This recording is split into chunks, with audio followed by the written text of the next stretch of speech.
মুসা আলাইহিস সালাম আল্লাহর সাথে সরাসরি কথা বলতেন। ওয়াকাল্লামাল্লাহু মুসা তাকলিমা। সুবহানাল্লাহ পড়েন, আওয়াজ তুলে সবাই বলেন সুবহানাল্লাহ। এখন বনি ইসরাইল হচ্ছে পৃথিবীর সবচেয়ে গোয়ার জাতি। তারা বলে, মুসা তুমি যে আল্লাহর সাথে কথা বলো আমরা তো দেখি না, তুমি যে কথা বলো আমরা তো শুনি না, তো কি করতে হবে? বনি ইসরাইল বলে, আমাদের মধ্য থেকে 70 জন নিয়ে যাইতে হবে তুর পাহাড়ে। ওরা আয়েশা যদি কয় হয় আমরা শুনছি, তাহলে বিশ্বাস করব। কত বড় ডাকাত দেখছেন বনি ইসরাইল। এদের চেয়ে গোয়ার জাতি নাই। এত গোয়ার তুমি করেছো মুসা আলাইহিস সালামের সাথে। তুমি যে আল্লাহর সাথে কথা বলে আমরা তো দেখি, কি করব? 70 জন আমাদের বন্ধু বান্ধব যে যদি দেখে, তারা বললে ওকে আস, 70 জন আস। 70 জন নিয়ে গেল। মুসা আলাইহিস সালাম হারুন আলাইহিস সালামকে খেলাফা দিয়ে গেলেন, আল্লাহ ওনাকে নবী বানালেন। মুসা আলাইহিস সালাম বললেন, হারুন খবরদার, বনি ইসরাইলের মধ্যে তাওহীদের বাণী প্রচার করবা, ঐক্য ধরে রাখবা, বিচ্ছিন্ন হতে দিবা না। চলে গেছে। এইদিকে বনি ইসরাইলের এক দুষ্ট লোক ছিল, নাম সামিরি। কি নাম? সামিরি। সে সবাইরে বলল, তোমাদের স্বর্ণগুলো ফালাও। স্বর্ণগুলো ফেললো। বনি ইসরাইলের স্বর্ণগুলোকে গলিয়ে সে একটা গরুর বাচ্চা বানালো। গোবৎস। কিসের বাচ্চা? দেখেন গরুর পূজা কিভাবে শুরু হয় পৃথিবীতে প্রথম। গোবৎস পূজা, গরুর বাচ্চার পূজা কিভাবে। সে স্বর্ণ গলি গরুর বাচ্চা করে জিবরাইল আলাইহিস সালাম যে জমিনে এসেছিলেন, ওই ফেরেশতার পায়ের নিচের একটু মাটি সে বুদ্ধি করে প্যাকেটে রেখে দিছিল। সে গরুর বাচ্চা বানায় স্বর্ণ দিয়ে গলিয়ে ওই মাটি এটার মধ্যে ঢুকাই দিছে ভেলকি দেওয়ার জন্য। স্বর্ণ দিয়ে বানানো গোবৎস গরুর বাচ্চার গায়ে যখন সেই মাটি ছুঁড়ে দেয়া হলো, এখন বাছুরের ভেতর থেকে ভ্যাঁ ভ্যাঁ আওয়াজ আসতেছে। কি আসতেছে? সবাই তো অবাক। সামিরি বলে, আরে তোমরা যে 70 জন দিয়ে মুসা আলাইহিস সালাম রে পাঠাইছো, ওইদিকে এত ঘুরতেছে, আল্লাহরে খুঁজে পায় না, আল্লাহ তো এটার ভিতরে ঢুকছে। নাউজুবিল্লাহ বলবেন না? তোমরা যে 70 জন দিয়ে পাঠাইলা, 70 জন নিয়ে মুসা আলাইহিস সালাম খালি ঘুরতেছে, আল্লাহরে পায় না। পাবে কেমনে? আল্লাহ তো, নাউজুবিল্লাহ, এটার ভিতরে সেজদা দাও। এই সেজদা দিয়ে গেল। আল্লাহর নবী হারুন আলাইহিস সালাম বললেন, খবরদার, এটা সুস্পষ্ট শিরক। আল্লাহ সব গুনাহ মাফ করে, শিরকের গুনাহ মাফ করে না। খবরদার, তোমরা থামো। কে শোনে কার কথা? এই যে যেমন এখন আপনারা আমার কথা শুনতেছেন না? শুনতেছেন?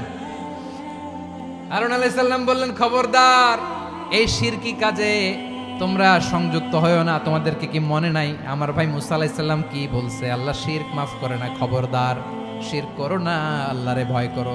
হারুন আলাইহিস সালাম তাদেরকে বুঝালেন, শিরক করো না, আল্লাহরে ভয় করো। শুধু এতটুকুই তিনি বুঝালেন, দাওয়াতি কাজ পালন করলেন, কিন্তু প্রতিরোধ করেন নাই, সশস্ত্র সংগ্রামে লিপ্ত হন নাই, বাধা দেন নাই। কারণ গৃহযুদ্ধ বেঁধে যেতে পারে। উনি ভাবলেন, আমি যদি আমার বাহিনী নিয়ে দাওয়াত দেওয়ার সাথে সাথে প্রতিরোধ করি, আক্রমণ করি, ওরাও আমারে আক্রমণ করবে, ব্লাডশিড হবে, রক্তপাত। এমন অবস্থা হবে বনি ইসরাইলের মধ্যে, যেটা হয়তো আমার ভাই মুসাও কন্ট্রোল করতে পারবে না। সুবহানাল্লাহ কইবেন না? এক একজন নবীকে আল্লাহ তাআলা কি ইন্টেলেক্ট দিয়ে পাঠিয়েছেন। তিনি ভাবলেন, আমি দাওয়াতি কাজটাই করি, এটা যে হারাম এটা থেকে শুধু বারণ করি, কিন্তু প্রতিরোধ না করি। আমি যদি ঐক্য ধরে রাখতে পারি, বাকিটা আমার ভাই সামলে নেবে। সুবহানাল্লাহ। হারুন আলাইহিস সালাম প্রতিরোধ করলেন না। বনি ইসরাইলের মধ্যে গৃহযুদ্ধ বেঁধে যাওয়ার আশঙ্কায় প্রতিরোধ করলেন না, আক্রমণ করলেন না, শুধু দাওয়াত দিলেন। ইন দা মিন টাইম মুসা আলাইহিস সালাম আল্লাহর সাথে কথা বলে যখন ফিরে আসলেন, দেখলেন বনি ইসরাইলের অধিকাংশ লোক মুশরিক হয়ে গেছে। মুশরিক হয়ে গেছে। মুসা আলাইহিস সালাম রেগে গেলেন। রেগে প্রথমে বনি ইসরাইলদেরকে অ্যাটাক না করে ভাইয়ের দাড়ি ধরলেন। হারুন আলাইহিস সালামের দাড়ি আর চুল। মেজাজি নবী ছিলেন। হারুন, তুমি কি করলা? তোমার কি দায়িত্ব দিয়ে গেলাম, তুমি কি করলা? তুমি থাকতে বনি ইসরাইল কেমন করে শিরকের কাজে নিমজ্জিত হয়ে যায়? সাইয়েদনা হারুন আলাইহিস সালাম বললেন, ইন্নী, কোরআন সাক্ষী, কোরআন থেকে কোট করছি, ইন্নী খাশিতু আন তাকুলা ফাররাকতা বাইনা বনি ইসরাঈলা ওয়া লাম তারকুব কওলি। ও আমার ভাই, আমার দাড়ি ধরবেন না, আমার মারবেন না।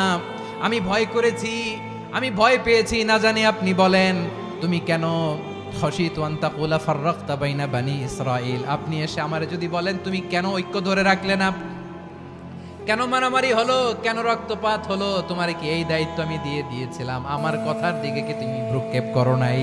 আমি যে বলছি তাওহীদের বাণী প্রচার করবা আর ঐক্য ধরে রাখবা, আমার কথা কি শোনো নাই? আপনি আমারে ধমকাবেন, এই জন্য আমি প্রতিরোধ করি নাই, আক্রমণ করি নাই, গৃহযুদ্ধ আটকানোর জন্য কিন্তু আমি দাওয়াত দিয়েছি। সুবহানাল্লাহ পড়েন। ঐক্য ধরে রেখেছেন। মুসা আলাইহিস সালাম মুহূর্তেই সামিরীকে আক্রমণ করলেন, অ্যাটাক করলেন, শাস্তি দিলেন। মুহূর্তেই ওই গোবৎস গরুর বাছুরকে ভেঙে চুড়ে মেসাকার করে সাগরের মধ্যে ভাসিয়ে দিলেন। পুরো বনি ইসরায়েলকে আবার তাওহীদের উপর প্রতিষ্ঠিত করলেন। পড়েন সুবহানাল্লাহ। এই ঘটনা থেকে শিক্ষা কি? শিক্ষা হচ্ছে আপনি শিরকের আড্ডাখানা দেখলেও বৃহৎ স্বার্থে তাওহীদের দাওয়াত দিবেন, প্রয়োজনে আপনি ঐক্য নষ্ট করবেন না। সুবহানাল্লাহ পড়বেন না?